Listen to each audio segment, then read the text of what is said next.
Now I will report lesson 7 about viewing and navigating about slideshow. Slideshow by using of PowerPoint. So by the use of my laptop, I will teach you how to view and navigate slideshow. So bye bye. Okay, so naman ang report ni Kizaya o ni Solis. So ako na pod ang mag-report. So manaman ta sa lesson 6. So ari na po ta sa lesson 7. So unsa di ang naa sa lesson 7? So mao ni. So sa lesson 7 naa diri kay viewing and navigating a slideshow. So unsa na to pag-present ato ang mga gigama nga PPT. So na to paggamit ang PowerPoint. So karon diri viewing slideshow allows you to see your work in action. So slideshow display only the slides in full screen without the toolbars. So pag ma-present na nato ang PPT, di ba? Mo sulod naman ta sa presentation, wala tayo makitang toolbar. So daghang ang PowerPoint o ang Microsoft Excel daghang kay toolbar, daghang kayo same ra sila pero nala sila kalahian.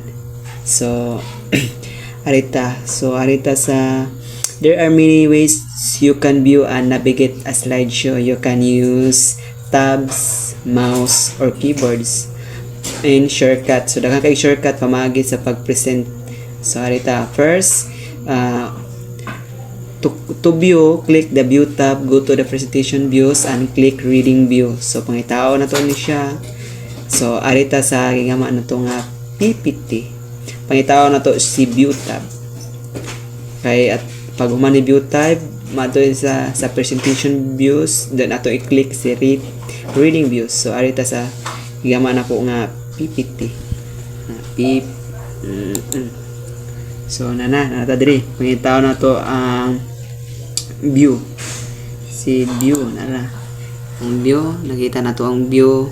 Then pangitao na to ang reading view. So arita sa reading view nara. Kita na mo na yung reading view. Okay, so nara sige pa diri. So play your slideshow in the PowerPoint window to see animation and transition without switching to all full screen slideshow. So makita reading view. Pag-click mo ni ang labas sa reading view. Mo ni na sa reading view. Okay. Ito na siyang i-in show. Balik na punta diri sa ikaduha. So mana slideshow reading view. So number 2 na punta. To view slideshow, click the slideshow tab. Go to the start slideshow group and select from the different options such as from beginning, from current slide, broadcast slideshow, custom slideshow. So ato na po ni pangitaon, ma-explore na po ta sa PowerPoint. So diri pangitaon na to si slideshow. So narito ang kiingon from beginning. So atong tuklokon si from beginning na raw. Start from beginning. So napay direct na ato na lang igamit sa keyboard. So F5 kung pwede nakatatak diha. So atong tuklokon, so mo ni na sa from beginning. So atong in-show. Done from current slide. So number 2 ta pag akong karon ang number 2, dun mo kan tuklon ko ang from current slide. Ano na siya? Diba? Kung sa imong current nga gi-present mo po yung makita. So arita sa na-present online. So ganyan man yung mga date anang online presentation. So need niyo signal. Diba? So arita sa costume. Mga custom shows. Dapat kayo diri edit. Diba? Explore lang. So manata sa number 2. Custom slide, broadcast slide, from current slide, from beginning. So mana kita na nato na siya. So ari na po ta proceed ta sa slide show na raw. Muna na ganiha. Nakita naman nato ni. So ari ta sa viewing using keyboard and mouse. So nay mga shortcut or shortcut nga saan pag kuan ang magamit ang keyboard or mouse. So nadre slideshow. So control tag F5 in order to ma-view ta. So go to next slide. Then sa mouse action, click the left button. So arita diri pag naka-view na ta dire, pag na-present na nato ni, so ato rin siyang i-right click, so nara dire makita option, zoom, slides, di ba? So atong i-ensure mo ni ang so manata aritaris na and enter page down speech bar sa sa keyboard. So balik ta sa mouse, ang nasa mga movement. Dito sa mouse, ang click button, right click, select previous, na ang click right button at select ensure. Magkita na ito ganyan ang ensure. And then E5 right click and choose from pop-up menu. Okay, so there is A5, enter down. So try na to ang keyboard. Arita sa PowerPoint. So atong tutukan ng E5 na raw. A5. Sige, atong tutukan. Okay, mo na ang shortcuts pag keyboard mo gamiton o ini magpresenta. So dali ra kay siya timanan. Okay. So balik tare. Muna ta sa A5. Okay. Katong click right button and select ensure. So mo ni katong i-present na rin siya. Muna ni katong right click, then nakita to ang ensure. Mo ni. Okay. So let's proceed to lari na ta. So right click the mouse to see the context menu. So ato na siya mga rin. Right click. Arita ato sa presentation na siya, right click na siya. Okay, nara. Mao na siya presentation menu. So balik ta atong ensure. Then sa number 2, use the navigation and buttons sa lower left corner to the slide. Okay. So pag ma-present na to siya, need na to katong navigation. So pag inad to, need na to siya pangitaon ng option. So ato na siyang i-visible kay para makita niya kaning duha ari nga murag arrow pa left and right kaning duha, diba? Kita nyo na kana og kana. So mo na siya pag ato na tublokon right og ari left, mobalhin siya for the next slide, diba? Dali rin siya gamiton. So arita ato na siyang i-ensure. So balik ta dire. So nabuhat na nato to. Mo na ni siya.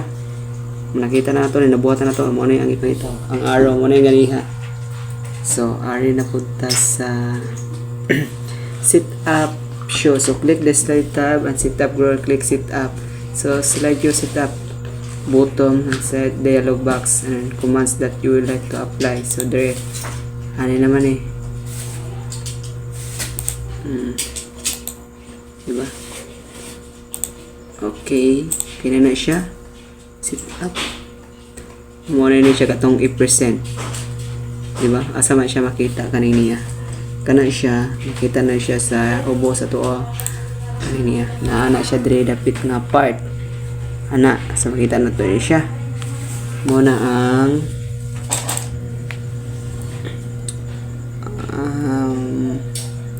slideshow from current slide. Okay. Ara, A5. Okay, balik tayo. Hari na punta sa sit up slideshow. So, sit up slideshow nara. Hari ta sa PowerPoint, balik ta. Hari ta sa sit up slideshow. Nara. Sit up slideshow. Muna siya. So, sit ups advanced option for the slide show such as kiosk mode. Kaya ito na tuplokon. Okay, diri ta maka-edit. Sa manta, browsing by individual window, browse by kiosk full screen. Automatic. Okay. Dito po human ato, balik ta diri. So, muna na siya ang sit up show dialog box. Okay, so PowerPoint show. So, click the file tab, click save as command, then click save as command. Muna dire file and save as. Na. And I want to just save. Space lang. Or desktop. Nabalik ta dire. Are. So on the save as dialog box, click the save as type arrow and from the select PowerPoint show, click save. So dire. Nauna na yan, save as. There, pag kumano mong save as arikata sa arrow. So wala makita may arrow, kita ba nato? Ito ning arrow. Okay. Okay naman ni siya. Set up na nato. Pag man to set up na balik ka address sa save as.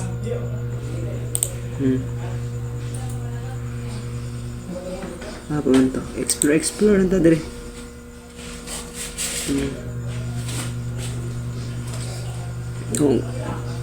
Wait lang, balik sa taha. Kasi basta lang yung dialog box. So, kaning na diri sa book or sa module is I think na sa PC, dili laptop ang kan pero same naman sila. Advanced lang nga PowerPoint. Tapos laptop ang gamit, so dili sila same og style pero same lang og lahi-lahi lang og design. Okay, so save power slideshow. Ano ni siya? May tag document adto pag masave pag natay slide, save ta. Save. Okay, pwede po na to file then save as, then butang tag add place or browser ano dire. Then muna na para presentation. Muna na, butang na kagangalan nimo dire. Ani like Anthony and me tell you